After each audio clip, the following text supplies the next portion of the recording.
जय जगन्नाथ। 2026 मसीहा जनवरी 1 तारिख नुआ वर्ष को आपण मानक समस्त को अभिनंदन स्वागत संवर्धना। प्रभु जगन्नाथ समस्त को नूतन वर्ष रे मंगलमय रखंतु, सात्विकमय रखंतु, भगवत अनुचिंतारे अनुप्राणित करंतु।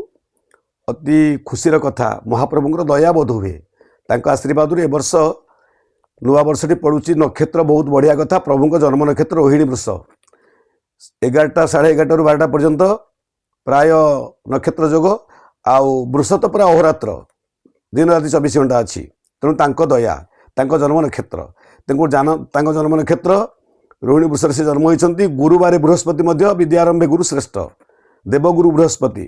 तेणु गुरु एवं गोविंद उभयंकर सहमति वर्ष आम्भ मान को आशीर्वाद प्रदान करुच्ची। समस्ते नूतन वर्ष आम नूतन चिंता करवा।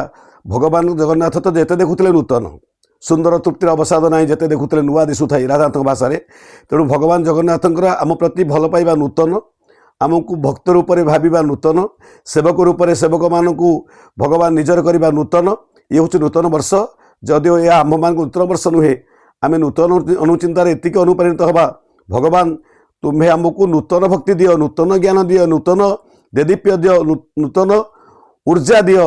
आम नूतन तो तुमरी पादरे निवेदन करूँ। हे जगन्नाथ नूतन वर्षटी समस्त मंगलमय हो।